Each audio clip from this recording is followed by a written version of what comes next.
इस लड़की का पूरा परिवार मधुमक्खियों से एलर्जी वाला था। लेकिन एक दिन वही लड़की और उसकी माँ एक ऐसी गाड़ी में फंस गई जिसमें 2 करोड़ से भी ज्यादा खतरनाक जानलेवा मधुमक्खियां थीं। गाड़ी में बैठी माँ बेटी ने देखा कि सामने सड़क पर एक जबरदस्त एक्सीडेंट हुआ। एक बड़ी ट्रक और एक छोटी कार टकरा गई, जिससे जोरदार धमाका हो गया। वो बड़ी ट्रक अब तेजी से उनकी तरफ ही आ रही थी। औरत ने जल्दी से ब्रेक मारा। ट्रक वाले ड्राइवर ने किसी तरह ट्रक को रोक तो दिया, लेकिन ट्रक के ऊपर रखे हुए डिब्बे गिरकर टूट गए। उन डिब्बों में से लाखों जानलेवा मधुमक्खियां उड़कर बाहर आ गईं। औरत ने जब पीछे मुड़कर देखा तो डर के मारे सन्न रह गई। उनकी गाड़ी पूरी तरह से मधुमक्खियों से घिर चुकी थी। शुक्र ये था कि उनकी कार की खिड़कियां बंद थीं, लेकिन ट्रक वाला समय पर अपनी खिड़की बंद नहीं कर पाया और उस पर मधुमक्खियां टूट पड़ी। वो आदमी अपनी जान बचाने के लिए गाड़ी से बाहर भागा और औरत से विनती करने लगा कि प्लीज गाड़ी का दरवाजा खोल दो। लेकिन अगर वह दरवाजा खोलती तो खुद और उसकी बेटी भी मारी जाती। इसलिए वह मजबूरी में बस देखती रही और वह आदमी जमीन पर गिर पड़ा। लेकिन पता नहीं क्यों अब सारी मधुमक्खियां उसी कार की तरफ बढ़ने लगी। लाखों मधुमक्खियां कार के शीशों पर चिपक गईं, अंदर घुसने की कोशिश करने लगी। माँ बेटी अब कार में फंस गई थी। औरत ने तुरंत 1191 पर कॉल कर पुलिस और बचाव दल को बुलाया। उसने उन्हें अपनी जगह बताई और कहा कि उसकी बेटी को मधुमक्खियों से एलर्जी है। कॉल रिसीव करने वाले ने कहा कि एहतियात के लिए एड्रेनलिन यानी दवा तैयार रखें। थोड़ी देर में पुलिस और फायर ब्रिगेड मौके पर पहुंची। पुलिस ने मधुमक्खियों से कम घिरे इलाके से लोगों को बचाना शुरू किया। लेकिन जिस कार में माँ बेटी थी और वो ट्रक, उनके लिए एक्सपर्ट फायर टीम को बुलाया गया। पुलिस चाह रही थी कि मधुमक्खियों को फैलने से रोका जाए, वरना वह पूरे शहर में कहर मचा देती। लेकिन गर्मी के चलते मधुमक्खियां और भी ज्यादा गुस्से में आ गईं। ट्रक में तो पूरे 2 करोड़ मधुमक्खियां भरी थीं। फायरमैन सुरक्षा वाले कपड़े पहनकर पहुंचे। उन्होंने देखा कि ट्रक वाला अब मर चुका था। फिर वह औरत और उसकी बेटी को बचाने पहुंचे। कार चारों तरफ से मधुमक्खियों से ढकी हुई थी। उन्हें बाहर निकालना आसान नहीं था क्योंकि लड़की को एलर्जी थी, तो मधुमक्खियों को भगाए बिना उसे नहीं निकाला जा सकता था। उन्होंने कार्बन डाइऑक्साइड वाली स्प्रे इस्तेमाल की,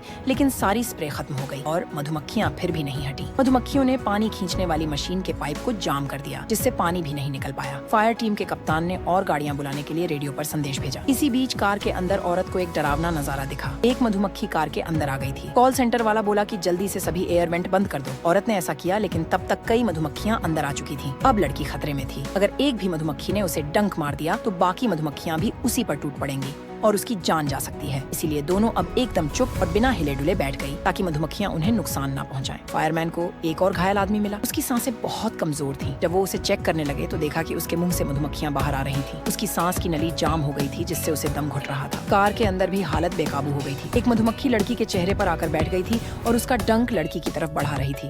लड़की ने झट से हाथ मारकर उसे मार डाला, लेकिन शायद देर हो चुकी थी। जिस जगह मधुमक्खी ने काटा वहाँ सूजन और लालपन आ गया था। कॉल सेंटर वाले ने औरत से कहा कि जल्दी से एड्रेनलिन निकालो। उसने पूछा कि यह दवा किसके लिए है। तभी पता चला असल में लड़की ही नहीं, औरत को खुद भी मधुमक्खियों से एलर्जी थी।